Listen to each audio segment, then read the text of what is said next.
Welcome to Sips and Spirits, a podcast for lovers of both alcoholic and spectral spirits. I was going to say a podcast for podcasters. A podcast for podcasters. Podcast for everybody, not just podcasters. One day, guys, we'll get this down without, hesitating on what it is. Exactly. So, bleh. I am your hostess, Chelsea. I'm the host, Eric. A few disclaimers before we get started. Facts and stories are presented from various sources. We make no claims that these tales are true. We just want it to be spooky and interesting. Cocktails and spirits are tasted for the first time during episode recording unless noted otherwise. Like this episode, for example, where we are doing a cryptid episode. So we create a cocktail ahead of time for you guys to that we taste test to ensure that when we present it to you guys that it's actually something drinkable. We're not making a cocktail on the fly. So the cocktail we're presenting today has been tasted by us ahead of time. So Some doesn't make cocktails on fly and it tastes amazing. But not this time. One last disclaimer. We want to remind you that it's fine to enjoy the spirits, but don't let them possess you. We may be a drinking podcast, but we strongly encourage you to drink responsibly. As much as we love you enjoying our cocktails, there's never any pressure to consume them. Exactly. All right. So before we jump into what our cryptid is, we're going to talk a little bit about what a cryptid is. So we have been defining a cryptid as a creature either of mythological origin or folkloric origin that has cannot be proven or disproven scientifically that they do or do not exist. Like the chupacabra. Perfect example. Chupacabra, Nessie, Mothman. These are all perfect examples of what exactly a cryptid is. So in order to pick cryptids for each of our episodes, like this one, we have gone around and asked fellow spooky friends, vendors we really love and appreciate, to pull a card from the Afterlight Comics Clash of the Cryptids card deck. And then with those cards, we make cocktails from those. And then we invite these lovely people and creative individuals to come and do an Instagram Live with us to taste test the cocktail once we've put this episode together. So today's card was drawn by Carrie Ann Hudson, who is a wonderful artist who has a lot of her art gracing our bar. Actually, usually I'm wearing my Ghost Host necklaces, which is also from her, and I totally forgot to put it on today. But yeah, so I'm going to go ahead and roll that clip for you guys from Midsummer Scream 2023 where Carrie drew the cryptid. So we're here at Carrie Ann Hudson's beautiful booth with all her lovely art, and we asked her to pull a cryptid card. So Carrie's going to go ahead and pick one out. All right, here we go. Ooh, Jenny Greenteeth. Ooh, Jenny I Greenteeth. Don't know what that is. Ooh, scary bee. Cool. All right, well, thank you. Thank you so much, appreciate it. Of course. All right, as you saw, Carrie drew Jenny Greenteeth, and we're pretty excited because I've only heard about her by name. I don't know anything beyond the name, so I cannot wait to learn more about Jenny. But before we go into learning about her, are you ready to taste her after we talk about the people who guessed right for this Yes. cryptid? So if you guys don't know, if this is your first time joining us, we give people a chance to guess the next cryptid. So Steam and Kittens was our wonderful guesser for this one. She guessed Jenny Greenteeth, which was correct. Before we taste this, Mm-hmm. I wanted to say one thing. For the longest time, before I actually looked at the card, Uh-huh. I thought it was Jenny Green Tea. That teeth. Teeth. And so when I was thinking of this I cocktail, feel like I kept correcting you too. yeah, I think you were, but I was like, oh, she's just saying things. It's not like really like meaning it. It's so I kept thinking green tea. I was like, okay, well, we gotta make a green tea cocktail. But I know it's Jenny Green Teeth, like the ones in your mouth. Uh-huh. But anyway, let's taste this bad boy. Yep. Or So bad girl, cheers to Jenny bad Greenteeth. person, bad cryptid. There we go. Let's try it again. Oh my goodness. Ready? Click. There we go. Ooh, they're very full glasses.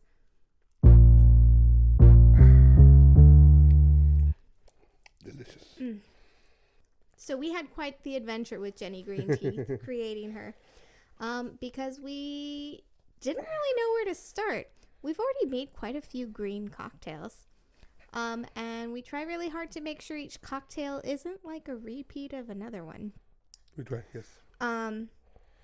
So we actually kind of had to dig really deep and try a bunch of different combinations, and eventually we got to one that was what we're drinking now. So what we have in our cocktail glass right now is 2 ounces of mermaid gin, 1 ounce of sage simple syrup, an ounce of lime juice, 1/4 ounce of Grand Marnier, and then we've got 3 little sage leaves in here. You could put up to 5. It's kind of supposed to imitate the, what did I call it? The aquatic plant duckweed, which also carries the name of Jenny Greenteeth. Mm-hmm. But I'm sure you'll get to that, but it was also a little bit in my notes. Mm-hmm. So we chose mermaid gin because I feel like Jenny is an aquatic cryptid, so she could kind of be like a weird cousin of the mermaid, but also kind of similar. Yeah. I think just sans singing without singing. But we recommend you don't have to use mermaid gin. Any sort of London dry style gin should work really nice with this. The first gin we did this with was Des Door. One of our first gins we had on our podcast. Which we felt it would be really appropriate considering the nature of Jenny Greenteeth. And it's a really nice, delightful gin. However, when we realized we only had like half an ounce left in our bottle and we went to go buy a new bottle, we were having a hard time finding it. Yeah. So right now, I think the distillery is creating a new batch because they are a smaller batch distillery. So we wanted to be sure the gin we picked was something you guys could easily find. You know, that's something we really try to pride ourselves on, is that anyone, anywhere practically could make this. At least for sure within the United States. But hopefully they're not too hard to find elsewhere. Yep. Yeah. So we also went with sage as a flavor because it is a common herb found in England, and it's intended, as I mentioned earlier, to imitate the look of the aquatic plant duckweed. So we use it in the simple syrup. If you guys aren't familiar with our simple syrup combination, we usually do 1 part water to 1 part sugar. You dissolve that. And then in the case of herbs, we add the herb leaves. So I added about 10 to 15 sage leaves for this and let it simmer once the sugar was dissolved for about 5 minutes. Then you let it cool down and you keep it in your fridge for about 2 weeks. Yep. We did the lime as a good citrus to bring out the notes of the gin in general. Lime and gin go really well together. I also feel lemon is a good complement, but with the sage, I really wanted something that would help bring out that flavor, and I think lime was a better choice over the lemon for this. Yeah. We tried it with the lemon and it wasn't hitting right. Yeah, the lime really goes well, especially with London dry gins, and I think it accents the mermaid gin very nicely. Very nicely. And then last but not least, we ended up deciding on Grand Marnier.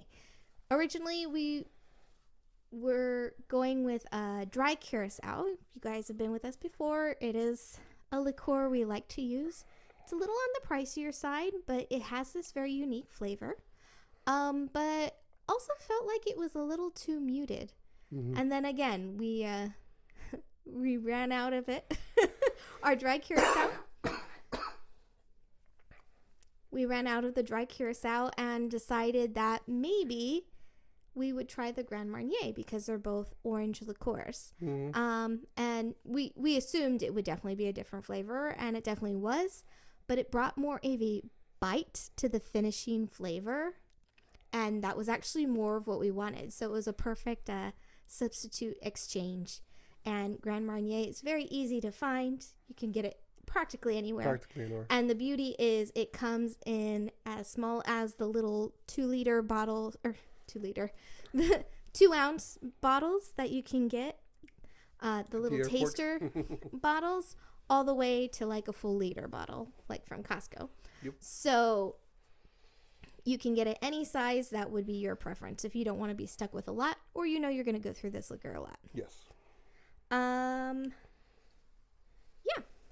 So that's about it for my tasting notes. Did you want to add anything to the actual tasting of the cocktail? I mean, tasting, we were talking, and I was like, ooh, it's so. It has a lovely sweetness to it from the simple syrup, but also has like a nice hint of sourness, and then you get like the sage aftertaste at the end, kind of thing. You know, it's not a lot of things going on at once, but it blends so well. At least in my opinion, it blends nicely together to make like a enjoyable cocktail you can enjoy. You know, just just like at the end of the day kind of thing. Yeah, I mean, I would admit this is probably one of our sweeter cocktails. Yes. It does use an ounce of the sage simple syrup, but it's not overwhelming. It doesn't feel like I'm drinking a Jolly Rancher, which is usually the warning words we use with each other when we know this is like way too sweet of a cocktail. And on that note, I do want to say when I mixed up the cocktail, before I added it to the glass, I took one of the sage leaves and rubbed it along the inside of the glass to get the essence of the sage oil to go on the glass itself. And it does make a difference. I know it seems like one tiny little thing, but it's like how when you zest or squeeze a lemon. It gives it like more of a, not necessarily earthy, but like herbally. Yeah, I think it helps bring the herb flavor through. So it's not just acting as a garnish. You do use it to flavor your glass a little bit. Indeed. Yeah. All right. If you're interested in trying this recipe, we always keep them on our website under the cocktail tab. You just click on the cocktail that you're looking for, and we have a downloadable recipe for you that you can print out and keep in your recipe box. Yep. Fantastic. Yeah. We ready to learn more about the cryptid itself now? Yes. Awesome. Okay, so as I mentioned earlier, these cards come from the card game Clash of the Cryptids from Afterlight Comics. This lovely deck of cards, which will be used to pull quite a bit of cryptids, learn a lot about cryptids, and get to meet and interact with friends and vendors in a different way, kind of thing, and whatnot. So, Jenny Greenteeth. A river hag from English folklore often describes a green skin with long hair and sharp teeth. She will pull children or elderly into the water and drown them. She has long, strong arms with which she reaches up from the weedy depths to catch the feet and legs of their prey. It's a lovely little green monster, apparently. Kind of thing. So, I have quite a bit of stuff about Greenteeth, and excited to share about this. Woohoo! Jenny Greenteeth goes by many names. She's known also as Wicked Jenny, Jeannie Greenteeth, or Greenteeth, or just Greenteeth. It is a figure in English folklore, a river hag similar to the Peg Powler, another river hag who drags children to the water, or a boogeyman per se. The foam that forms in the water is said to be her suds or cream. Or also she is similar to another river hag called Nellie Longarms, a hag water spirit, also boogeyman that gets children to behave. She must be invited to the property to be there, kind of thing. They're all derived from the Grindilo, creatures in the counties of Yorkshire and Lancashire, named thought to be connected to Grendel, humanoids with scaly skin, greenish complexion, sharp claws and teeth, and long, wiry arms with lengthy fingernails. Jenny herself will pull children or elderly into the water and drown them. The name is also used to describe pondweed or duckweed, like you mentioned earlier, which can form a continuous mat over the surface of the water and small bodies of water, making it misleading and potentially treacherous, especially to unwary children. With this meaning, the name is common around Liverpool in the southwest Lancashire. I can't pronounce these towns. Jenny Greenteeth is often described with green skin, with long hair and sharp teeth. She is called Jeannie Greenteeth in Lancashire and in North Staffordshire, but in Cheshire and Shropshire, lots of shires out there, she is called Wicked Jenny, or Jeannie Greenteeth, or again, Jenny Greenteeth. Jeannie. She is also described as lurking with the upper branches of a tree at night, although this may be a folkloric confusion with a Northern English Jeannie Hewlett, a folk name for an owl. Okay. She is likely to have been an invention to frighten children from dangerous waters, similar to natures to the Slavic Rusalka, the Kappa in Japan mythology, or in Australia, the Buniyip. Some folklorists believe the tales recall sacrificial practices. A similar figure in Jamaican folklore is called the River Muma, or the River Mother. And then the Storm Hag, uncommonly also known as Jenny Greenteeth, appears in American folklore around Lake Erie, especially in the urban legends of the Erie, Pennsylvania. Now, the reading all this hilarious part it made me think of the Kalapalooit up in Alaska as well. Though they don't look the same. Jenny Greenteeth appears in many pop culture forms. In the 1985 River Scots fantasy, The Legend. I mean, not Yes. Legend. The Meg Mucklebones is inspired by Jenny. Yeah. Jenny Greenteeth is recalled by John Heath Stoops in the poem The Green Man's Last Will and Testament, which mentions of both the Peg Powler and Jenny Greenteeth. In the novelette Water Babies by Simon Brown, Jenny Greenteeth is mentioned as being one of the many names for a child-snatching water demon. In this novel, an Australian officer investigates a series of drownings that turn out to be predatory attacks by a seal-like creature. She appears in Terry Pratchett's The Wee Free Man, attacking the main character and her brother near shallow streams, and she also appears in a lot of Dungeons and Dragons. Jenny appears in the story as Something Borrowed, and in the novel Summer Night, and is mentioned in the novel Proven Guilty by Jim Butcher, and is also mentioned in Ink Exchange by Melissa Marr.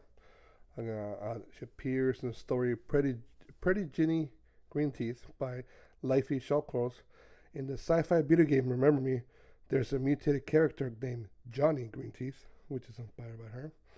Short comic book story The Corpse by Mike McDonald also includes a reference to her. Jenny Greenteeth is a title of a poem by former Brigham Young poet Adrian Blackledge, Manchester-based drag queen. There we go. Anna Philactic, I think is her name. Wore a look inspired by Jenny Greenteeth on the episode 1 of Bullett's Brothers Dragula season 5.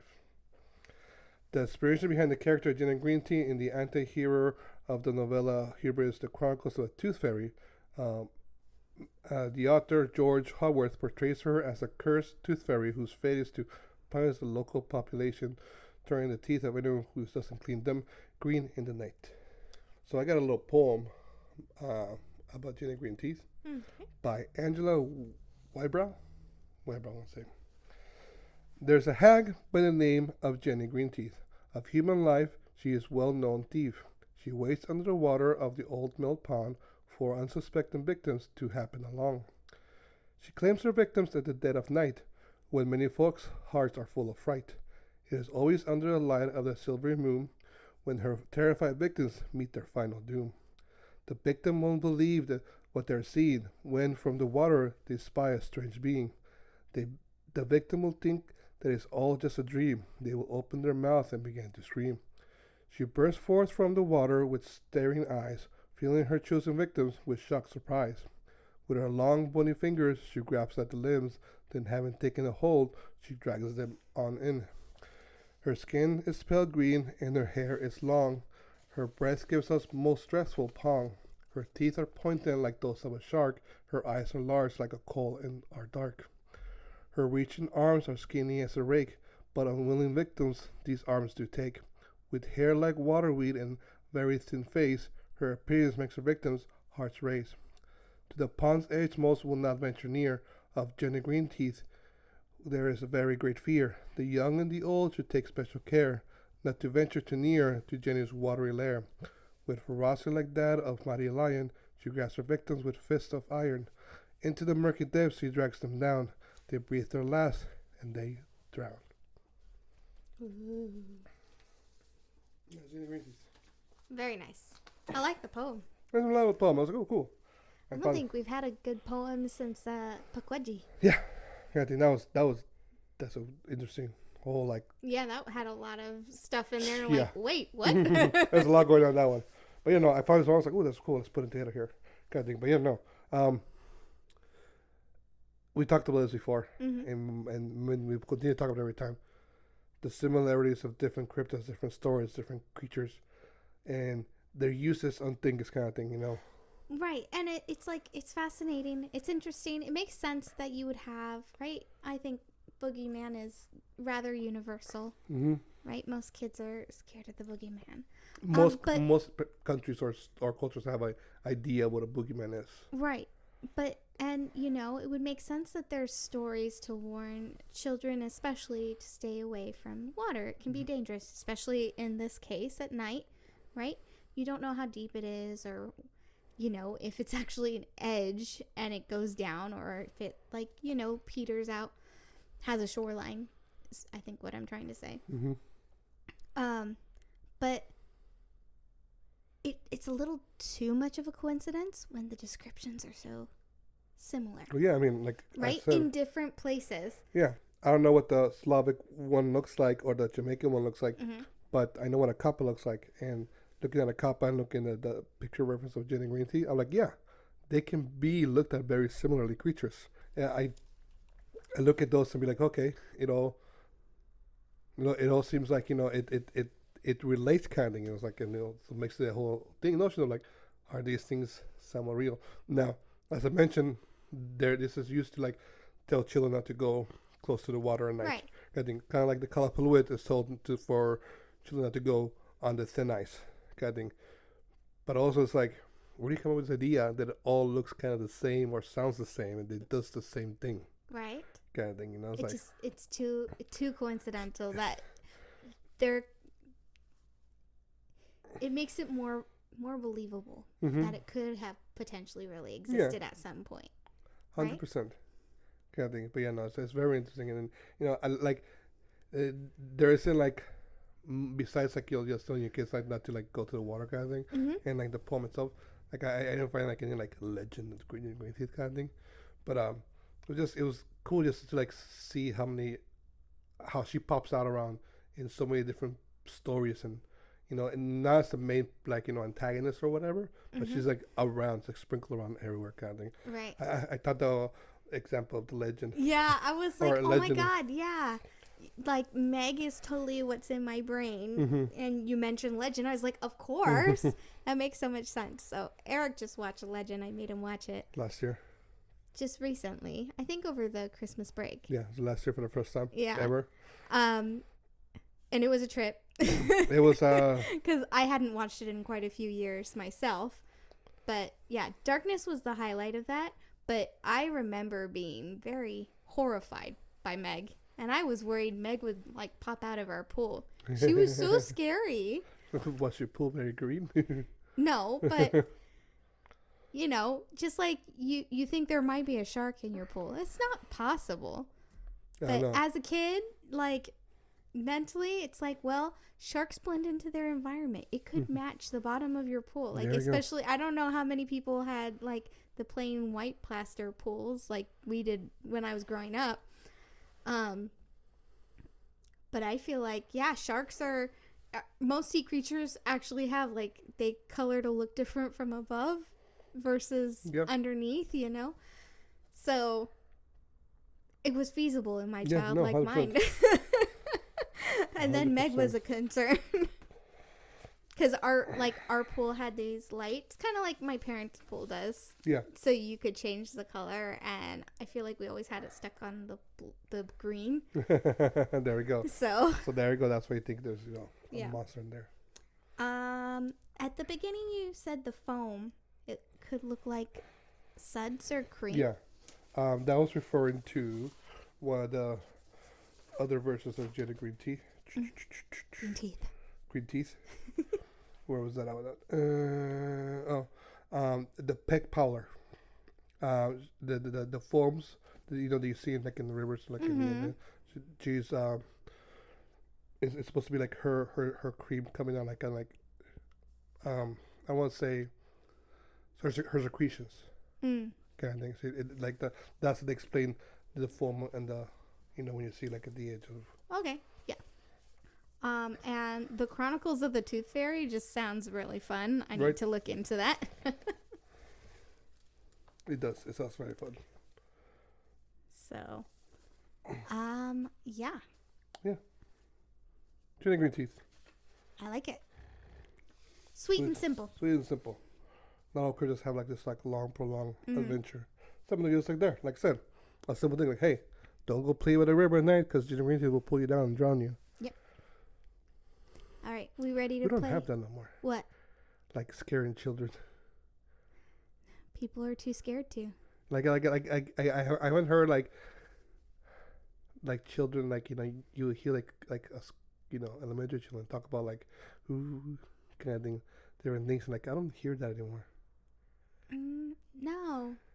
I mean, is it because we just have a better understanding of our world? So now we just rationally explain why children shouldn't do something? I don't know. People lost their Right? the entrance thing. But kids still get scared of a monster under their bed. Mm-hmm. So it makes you wonder. I'm in love with the monster that's under my bed. I thought it's inside of my head. There's one of the verses that's in my head. Oh, okay. I think it starts I don't think I've ever actually heard that song from beginning to end. oh, well, I think I only hear like the one part. well, I should play for you because I love it then. Mm. Anyways, Anyways, are we ready to play a little Cryptid Guess Who? yes. Okay. I was like, so the Cryptid 4. Cryptid 4, let's tell you what the name is. Don't give away the answer. 4 feet in height is a consistent memory for these Ohio-dwelling beings of this century. In groups, they're found together, hopping to their hunt. To misidentify this creature seems quite silly, I'll be blunt. 4 feet in height? Yep. So they're like yay tall. Sure. Yeah. Wasn't the other one similar to this one? Also like 4 feet in height? I do not recall. You know what I'm talking about, right? Yeah. Yeah. I don't know, I gave the name to you. Of another similar nature, right? Yeah, similar cryptid. Not similar at all. No. The it ends with the appearance, I think. Mm-hmm. The similarities. Yeah. Cool. Neat. But yeah, I love I have no idea who this is. But also, what everyone's identifying this cryptid or what they're saying is a misidentity of. And I was like, we'll talk about it when this cryptid comes up because you'll do your research and be like, how? how? What's wrong with you? It's like mistaking the elephant for Loch Ness. Oh, yes. That's Or the crane for the Mothman. Mm-hmm. It's like that kind of misidentification Yeah. for this cryptid. And I'm like, this one in particular, I don't know, guys. I don't believe it. I find it very hard, especially considering the height. I don't know. I feel like if I saw 4 foot of this thing, I wouldn't be like, it was that. No, it was this. No. First of all, I don't think there's any like animals out there besides like bears, like 4 feet tall. Anything else that's like that big is like a big cat. Yeah, we got a dinosaur skeleton for a job I'm doing, and awesome. its height was supposed to be 4 feet tall, and it is, but I did not account for its length, which is more like 7 feet long. This thing is huge. Very huge. So you can't just judge by something's height. The length also will make something seem a lot more impactful, but like our daughter is practically 4 feet tall. Yeah. I can't fit through some doorways because I'm so wide. Anyway, Hauntings Behind the Bar. Before we go into that, so if you guys want to guess the cryptid, Yes, before forgot that. to share that. Do that. You can have several ways to do that. And one of them I'm gonna drop down in the ways to contact us later when we wrap things up for last call. But normally we will post this riddle on our Instagram, so you can reply there. You can reply when you get one of our email newsletters. and say, I know what it is, because we share the riddle there as well. Or you can head on over to our show notes on this episode and leave a comment. There we go. Multiple ways to do it. So there's multiple ways to guess, and we welcome all guesses, right and wrong. So if you think you know who this cryptid is or who it may not be, please feel free to guess, and we'll shout you out in the next episode, just like we did with Steaming Kittens here. There we go. Give it a try. Yep. All right. So now we're ready to do Hauntings Behind the Bar. Yes. So first off, thanks for understanding of our episode coming out later than planned. We both got under the weather. Yeah, I got really sick. Yeah. And then instead of trying to do because we post every other week, or we release an episode every other week, and instead of trying to do 2 episodes back to back, we decided, you know what, let's just take that extra 2-week break for us, which really worked to our benefit, because then the week we would have been releasing this, we were really preoccupied. We didn't even get to our email newsletter like we should. Chelsea worked 24 hours in 2 days. So yeah, we needed the break just to get our minds in the right place. We don't want to record an episode when we're not feeling up to it, because I feel like it takes. You can tell, I think, when we're just trying to rush it and get it done versus when we're we've done it a few times, and when we get done with it, we're like, oh, that didn't feel right. And we've thought about re-recording, but it's you lose a lot of the genuinity kind of thing, because it's oh, well, we repeat the same thing. It's we can recreate that same reaction. I'm ooh, that was cool kind of thing. Today when I told you about Jenny Greenteeth being a legend, right? You're like, oh my god, yeah, that's right. Kind of thing. And now she's gonna think about that more often, kind of thing. So I can recreate that. Right. So, there may be times we have to do that. So we always appreciate when you guys are patient with us. And, thank you. And understand for that. Then on that note, also, we would have, if this episode had released at its normal time, we would have been wishing all the moms out there listening Happy Mother's Day, but instead it's a belated Happy Mother's Day. Hope you had a lovely one. Yes. And then last weekend. Yes. Hard to believe. It feels like so long ago. It does. But last weekend we got to check out Mockingbird Lane Market's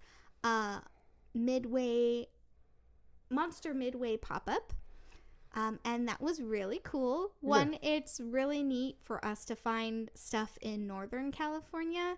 I feel like unless it's associated with something like Winchester Mystery House, it's hard to find spooky themed or based events in the Bay Area or Northern California. They're around, but they're they end up being more northern up from us, Sacramento. Past that area kind of thing, so it makes it a little hard to make a day trip out of it. Yeah, kind of thing.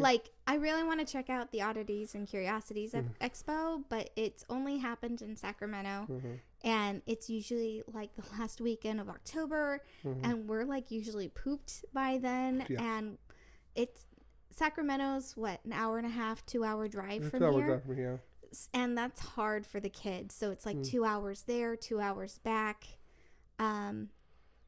So we really have to weigh our options. And now we could crash at my parents for a halfway mark, and that would only make it 45 minutes, but it's still a 45-minute drive. I'm sure I can reach out to my family out there, and I have friends up there. I can probably crash with them too, but it is, But it's it's just a day event situation, so it makes it a little hard to if the time you're at the event is just as long as your transport to get there. Yeah. You have to really. It just makes us kind of feel worry about okay, should we really go kind of thing. We want to do it, but it's okay, how can we make this worth not just our while but also the kids' time? Right, and then on top of that, when it comes to it being a market or something like that, even the Oddities and Curiosities Expo, it's a place where you want to go and be able to shop. It's like going to Midsummer Scream and checking out the vendor hall. And if you don't really have the money for it, that's also poor timing with the Oddities and Curiosities Expo, for me at least, is it's the end of October. I've kind of already spent my money at that point. Yep. And it's not as fun when you go to those places and you find something you really want, but you really don't have the money. 100%. And you shouldn't be putting yourself into debt because of it, Nope. And we go to these things because you don't need to buy anything there. Let's be honest. But Nope. you're going because you want to support the artists or the creative people who are there, and to do that, you gotta have a little money. Yeah, unfortunately, that's a ghost kind of thing going on. And and like we went to the Monster Midway. and That was really cool because we got to actually find a lot of artists who were locally based to us. Like they were a lot of them came from Oakland actually, yeah, which is really close to us. It's like 30-minute drive here. there's an artist supposed to reach out to. I gotta try doing that again. But yeah, no, but I forgot to remind you. it was cool. It was neat. Just We got to see some of the vendors I was really hoping to connect with at Midsummer Scream because Yeah. we're not going, so I got to see them there. And then we got to discover a lot of really cool artists. Like, I'm so excited to connect with. We even got one of them to pull a cryptid card. Yeah. It was a really packed space. So they had, I think, over 60 different vendors, which is wonderful. I'm so happy and it sounded like it was really successful. Yeah, no. 100%. But it made it hard to be able to kind of like pull out our camera and ask people to do a little interview thing. We were lucky, the one vendor we did do, they were situated in a good little corner space, and it was in the second room, so there wasn't as much traffic flow, and they kind of had an edge of their booth where it never really got crowded, so we were able to take advantage of that. But like some of the other people we were hoping to catch, they're like right in the middle of like the heavy traffic. And we were like, we don't want to take up their time or take away from any potential customers. Exactly. Because there's always that concern too, right? Yeah. A little interesting trivia. I had my prom at that location. What we had there. It was at the Santa Cruz Boardwalk Coconut Grove. Yes. For anyone who's the familiar. first room was the dance floor, and the next room over was the sitting neighbors tables. Yeah. So if there's anyone who's in Northern California or Bay Area specific who's curious about Mockingbird Lane Market and the pop-ups they do, I think this is the first time they did it in Santa Cruz, but their normal one is the Mockingbird Lane Market, and that takes place in Alameda. I forget, at something lodge. Yeah, no, it's really close. So that's going to be October 6th, I think. Cool. Whatever. It's that first Saturday of October. Well, I guess you'll find us there too. I promised Senior Scary Jerry that we'd go together. Okay, cool. Well, So then I don't have to go then. Well, you still kind of, I kidding. need a ride. I'm kidding. But yeah, and what was really cool is the event was free too. So it gave you more money to spend. Yeah. I think. But yeah, so I highly recommend you guys check them out. And it was really cool. And we kind of got to chill at the beach afterwards. And Oh, yes. That was quite relaxing, actually. yeah, it was nice. You know, I got to slip into some of the stuff I bought Yep. afterwards and hang out at the beach. It was perfect. That's perfect. Yeah. And then last step is you guys may be noticing some new artwork around on our website and on our YouTube channel. We commissioned the lovely Drew Rorsch, who did our wonderful art that you see back here. He did a couple other art pieces for us so we could kind of revamp our website, work in the color palette that he used in the first art piece he did for us, so we can kind of mix and match everything together. And they both came out so awesome. We were so happy that he was willing to do that for us. So thank you so much, Drew. We're so excited. And I can't guarantee the website's going to get that revamp like right away by the time you're hearing this, but I'm hoping that come the summer it will be ready when our next set of 10 episodes pop out. That's probably also when I will do like a bulk catch up of all the show notes and the recipes, because I'm sure you've noticed I've been a little behind on that. I've been just trying to get the episodes out. It's just been a roller coaster of a year, let me tell you. It's been like a speeding year. And like May, I swear it just started and it's already over. I feel like March has started. So, yeah, we're really excited to share that with you guys. If you want a sneak peek, it is already up on our YouTube being featured. Yeah. Very so- lovely, very fun art, and I'm very appreciative for Drew Yes. for doing it for us. Thank you, Drew. I mean, commission for us, kind of thing and whatnot. So if you ever see him, he's going to be in Midsummer Scream this year. Yes. That's what I heard. Unfortunately, we won't be. And like I feel like we just missed each other because last year they weren't there Mm-hmm. and whatnot. But we'll catch him sometime again and whatnot. For sure. But yeah, Maybe they'll be a Creep It Real. maybe there'll be a creepy reel. You ready for our last call? Yeah, I think it's time to wrap it up and do our last call. Okay, well, thanks for sipping along with us. We want to keep those spirits flowing, so please be sure to show your support by reviewing and subscribing to our podcast. If you enjoyed the show, be sure to share with others.